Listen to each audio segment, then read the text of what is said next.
हाँ। सब गाड़ी बाहर निकली हुई थी और सिर्फ मेरी बर्गमैन हाँ। इसके अंदर थी और वो जल रही थी।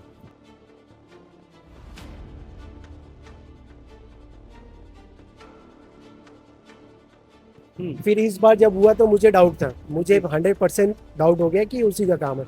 फिर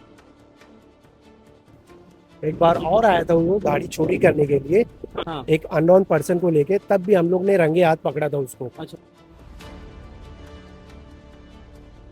एफआईआर किया, उसके ऊपर अरेस्ट हुआ और 1 डे में बेल हो जा रही है। हमें इंसाफ नहीं मिल नहीं रहा है। आप।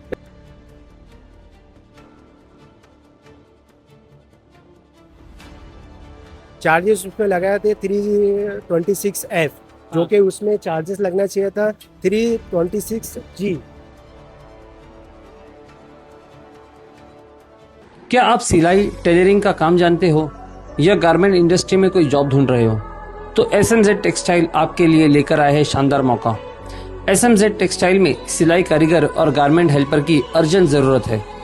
यहाँ मिलती है बेहतर सैलरी, नई नई चीजें सीखने का मौका और काम करने का एक बेहतरीन एक्सपीरियंस। अगर आप मेहनती हो और एक बेहतर फ्यूचर बनाना चाहते हो तो आज ही SMZ की टीम का हिस्सा बनिए। नीचे दिए हुए कॉन्टैक्ट नंबर पर आज ही कॉल कीजिए। हेलो फ्रेंड्स, मैं फिरोज मेमन दवाई में आप सभी का स्वागत है। गुस्से में इंसान इतना अंधा हो जाता है कि जो बदला लेने का जो जज्बा रहता है वो इस हद तक इंसान के सर पे चढ़ जाता है, इतना जुनून चढ़ जाता है कि वो किसी भी हद तक जा सकता है। और एक ऐसा ही मामला भिवंडी के ग्लोबल कॉम्प्लेक्स में नजर आया था। ग्लोबल कॉम्प्लेक्स जो कि विठल नगर में स्थित है। 5 जुलाई को भिवंडी के विठल नगर में ग्लोबल कॉम्प्लेक्स में एक बर्गमैन को खड़े खड़े जला दिया गया था और उसकी जलाने की वजह थी बदला। और दोस्तों इतने हम कहेंगे कि बेरहमी से जलाया गया था और इतने शातिर तरीके से जलाया गया था कि उसके पहले हम खड़े ठीक उसी पार्किंग में, तो ये सारी गाड़ियां खड़ी थी उस दिन और यहाँ से सारी गाड़ियों को बाहर निकाला। एक ये लौती गाड़ी यहाँ पे बर्गमैन खड़ी थी, तो उस बर्गमैन के ऊपर जो है पता नहीं पेट्रोल वगैरह छिड़के के क्या किए और इसको आग लगा दी गई थी। आप फुटेज में देख सकते हैं किस तरह से जो है जल रही है। और ये घटना को अंजाम दिया गया था रात के 3 बजे। बर्गमैन की जो ओनर है जफर शेख, हम उनसे बात करने की कोशिश करेंगे और जानेंगे कि आखिर क्या वजह थी जो इतना गुस्सा इसमें निकला है। साथ ही साथ में इसमें क्या अपडेट है, क्योंकि हमें पता चला था कि यहाँ पे पुलिस ने जो है शुरुआती में उनको एक दिन ही अरेस्ट करके छोड़ दिया था इतना संगीन जुर्म के लिए। क्योंकि सिर्फ ये बर्गमैन जलने का बात नहीं है, क्योंकि आप पीछे देखोगे तो पूरा इलेक्ट्रिक यूनिट है पीछे, तो वो भी जलने की जो है यहाँ पे जल सकता था। और आप इस पार्किंग को देखोगे, इस स्ट्रक्चर को देखोगे तो किस तरह से पूरा यहाँ पे नुकसान हुआ है। तो यहाँ पे एक बड़ा हादसा हो सकता था एक मामूली से गुस्से में, एक मामूली से बदले के जज्बे के लिए। तो यहाँ पर पुलिस ने जो है उन्हें पहले दिन छोड़ दिया था, लेकिन इस मामले में एडवोकेट अफरोज मोमिन उन्होंने इंटरवेन किया और चार्जेस को अपग्रेड करने के लिए कहा। अब जो अक्यूज है, जो आरोपी है, उन्हें दोबारा अरेस्ट करने की मांग की जा रही है। तो दोस्तों हमारे साथ में उस गाड़ी के ओनर शेख जफर है। तो जफर भाई, थोड़ा सा आप जानकारी देंगे कि आखिर ये जो हुआ है तो कैसे लोगों ने मतलब आग लगाई, आपको कैसे पता चला और क्या इसके पीछे का विवाद है। ये दरअसल ये 5 तारीख को रात में 3:18 पे इस गाड़ी को जलाया गया और मैं सोया हुआ था, तो छोटा वाला भाई मुझे फ़ोन किया, उठाया कि नीचे आग लगी है। तो हम लोग ने सडनली नीचे उठा देखा, तो इसके अंदर जितनी भी गाड़ी थी हाँ। सब गाड़ी बाहर निकली हुई थी और सिर्फ मेरी बर्गमैन हाँ। इसके अंदर थी और वो जल रही थी।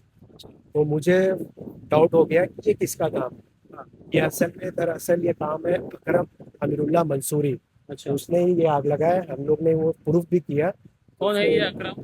ये असल में मेरा पहले इनसे मेरा था, दोस्ती थी, कुछ बिजनेस में था और वो उसमें कुछ लेन देन था। वो पैसे भी मैंने पे कर दिए 2022 में 23 अप्रैल को। उसका पूरा पूरा रिकॉर्ड है मेरे पास, वो मैंने पे कर दिया।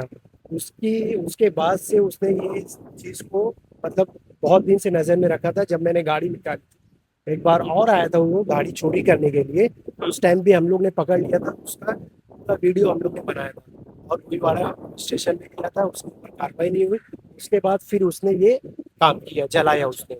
इस बार भी हम लोग ने एफआईआर किया, उसके ऊपर अरेस्ट भी हुआ और 1 डे में बेल हो जा रही है। हमें इंसाफ नहीं मिल नहीं रहा है। आप पे एक वो इंसाफ को हम लोग थोड़ा सा पहले बाजू में रखते हैं। मुझे मुझे ये बताइए कि आप बोल रहे हैं कि हमारा पैसे का लेन देन था, मैंने वापस कर दिया पैसे, तो जब पैसे वापस कर दिए तो फिर वो क्यों पीछे पड़ा है, फिर क्यों इस तरह की जो है उसका यही कहना था कि मैं कोर्ट में घसीटूंगा और पुलिस स्टेशन के चक्कर तो लगाऊंगा। विवाद क्या धंधे के लेन देन को लेके हुआ था हाँ, क्या लेन पैसे? देन को हुआ था, लेकिन वो मामला रफा दफा हो गया था, उसके भाई के सामने ही रफा दफा हो गया था। हाँ। लेकिन उसको ये गुस्सा निकालना था, उसको ये टशन जो बोलते हैं, हाँ, खुन्नस बोलते हैं, वो निकालना था, तो उसने मेरी गाड़ी के साथ में निकाला। तो पैसे का कुछ बचा ही नहीं था पैसे का मामला। कोई भी हिसाब किताब नहीं है, सब ऑन द स्पॉट उसके भाई के सामने सब रिकॉर्ड, सब ओके है। मेरे अच्छा, पास वो रिकॉर्ड है, जो पैसे का लेन देन था वो तो मैंने ये बातें आपने 2022 में पुलिस में बताई थी ये खत्म। सब? हाँ, ये भी मैंने बताया था, नारकोली में भी बताया था, और उसके बाद भोईवाड़ा। अच्छा, तो फिर आप बताइए कि उस दिन क्या हुआ था, मतलब जैसे कि आपने देखा कि आपकी गाड़ी जल रही है,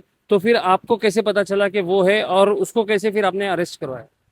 वो असल में मुझे डाउट हो गया था, क्योंकि उससे पहले भी 1.5 साल पहले उसने आया था, इसी पार्किंग में घुसा था हाँ। एक अननोन पर्सन को लेके, तब भी हम लोग ने रंगे हाथ पकड़ा था उसको। अच्छा। तो उस टाइम मैंने कंप्लेन किया था, उस टाइम हुआ नहीं, एनसी हुआ मेरे, उसके ऊपर एनसी हुआ, उसके बाद कोई कार्रवाई नहीं हुई। फिर इस बार जब हुआ तो मुझे डाउट था, मुझे 100% डाउट हो गया कि उसी का काम है। फिर मैंने एफआईआर किया। एफआईआर करने के बाद पुलिस वाले ने इन्वेस्टिगेशन किया, मैं साथ में था। 2 दिन में हम लोग ने पूरा जितना भी शहर में सीसीटीवी फुटेज है, हाँ। प्राइवेट और गवर्नमेंट के, हाँ। पुलिस वालों के, सब चेक किए। अच्छा। उसमें हमको उसका पूरा सीसीटीवी फुटेज है। अच्छा, मतलब आपने फॉलो किया हर चीज को, यहाँ से सब लेके साथ में कहाँ फॉलो कहाँ जा रहे किया, सब हैं? साथ में फॉलो किया। तो उसमें बकायदा वो आया बाकायदा, नजर। हाँ। तो फिर पुलिस ने उसको अरेस्ट किया? अरेस्ट किया और 1 डे में बेल हो गई उसकी। अच्छा, एक ही डे में? तो ही चार्जेस डे। क्या लगाए थे? चार्जेस उसमें लगाए थे 326F, जो हाँ। कि उसमें चार्जेस लगना चाहिए था 326G, हाँ। क्योंकि इसमें मैं दिखाता हूँ आपको, प्राइवेट है। इसमें जो इलेक्ट्रिक बोर्ड है, अगर इसमें आग लगती बहुत सारे लोगों की जान हाँ, हाँ, खतरे में हाँ, थी। हाँ। ये सामने ही ठीक है, बहुत सारे लोगों की ठीक है। जान खतरे में थी, लेकिन हाँ। ये नहीं हुआ। अच्छा, तो अब क्या हो रहा है उसमें, क्या प्रोग्रेस हो रही है, जैसे कि अभी अभी उसमें हाँ। उन्होंने उन्होंने मतलब भोईवाड़ा के एसआईओ जो है शिवाजी पाटिल, उन्होंने हाँ, उसमें एक्सचेंज किया, बोले हम लोग केस अभी, अपडेट किया है हाँ, उसको, अपडेट एफआईआर किया है। अपडेट किया है, हाँ। हाँ, अपडेट करके हम आगे आगे प्रोसेस करेंगे। अच्छा। फिर उसके बाद री अरेस्ट करेंगे। मैं बोला ठीक है, कोई बात है। मुझे आश्वासन दिया गया था, लेकिन उस पर अभी तक बिल्कुल काम नहीं तो हुआ। अभी अभी मतलब ये प्रोसेस है कि अभी उनको री अरेस्ट करना है जो भी? हाँ, री हाँ। अरेस्ट करना है। तो इसमें आपके वकील कुछ इसमें हेल्प कर रहे हैं, हाँ, कुछ मेरे मदद कर वकील रहे है अफरोज, एडवोकेट अफरोज मोमिन एके, वो इसमें लगे हैं, ईमानदारी से काम कर रहे हैं वो। हैं? हाँ। अभी इसमें देखते हैं नतीजा क्या है। उन्होंने भी बोला ठीक, नहीं, कोई तो बात। अरेस्ट का प्रोसेस कहाँ तक पहुंचा, मतलब कि पुलिस ने उसके घर पे, पुलिस ने ढूंढना शुरू की कि नहीं शुरू की है, ये सबसे इम्पोर्टेंट है कि मतलब कि हाँ उनको अरेस्ट करना है नहीं करना है? नहीं, एक बार अरेस्ट किए, फिर बेल हो गई, फिर उसके बाद री प्रोसेस अभी चालू है। फिर उन्होंने मुझे आश्वासन दिया है कि हम डबल से अरेस्ट करेंगे। अच्छा, पुलिस ने बोला है हाँ, दोबारा अरेस्ट बोला करें? है। तो आप क्यों चाह रहे हैं, एक बार तो उनकी बेल हो गई, तो आप दोबारा अरेस्ट करना क्यों चाह रहे हैं? नहीं, ये गलत चीज है ना, गाड़ी जला देना। आज ये गाड़ी के साथ में हुआ, कल के दिन इससे बड़ा भी हो सकता है। हाँ। तो उसका हम लोग इंतजार ना करें ना, क्योंकि एक बार ऑलरेडी मेरी गाड़ी चोरी करने के लिए आए थे, तो उस पर कुछ भी कार्रवाई नहीं होगी। अभी गाड़ी जल गई, इस पे भी कार्रवाई नहीं होगी, आगे कुछ भी होगा, उसका उसका जिम्मेदार कौन है? सही बात, सही बात। इसके लिए मुझे कहना है कि उसको अरेस्ट करो, सजा मिलनी चाहिए उसको। ठीक है, ठीक है। तो दोस्तों एक बात यहाँ पे साफ है कि जिसने भी ये हरकत की है, एक तो वाकई में शर्मनाक हरकत है और खतरनाक हरकत है। तो और वो आदमी अगर इस तरह से खुला घूम रहा है तो डेफिनेटली उनके दिमाग में और भी किस तरह की क्रिमिनल सोच जो है उनकी आती होगी, और भी कुछ चीज़ें जो है वो लोगों को नुकसान पहुंचा सकते हैं, और इस वजह से जो है उनको अरेस्ट होना बहुत ज़्यादा ज़रूरी है। हम कोशिश करेंगे उन लोगों से भी रब्ता कायम करने की, उन लोगों से भी बात करने की और उनका पक्ष जानने की। इन्होंने तो अभी अपना पक्ष रखा है, लेकिन उनका क्या पक्ष है, आखिर इस मामले के पीछे क्या वजह हो सकती है कि जो इस हद तक के जो है आदमी पहुंच गया कि किसी की गाड़ी को जला दिया और यहाँ पे और चीज़ों को नुकसान कर दिया। तो इसके इनका पक्ष भी जानने की हम कोशिश करेंगे। मैं फिरोज मेमन, द वॉइस से, थैंक यू। हर छोटी बड़ी खबर के लिए द वॉइस को सब्सक्राइब करें और रेगुलर अपडेट्स के लिए हमारे सोशल मीडिया पेजेस को फॉलो करें।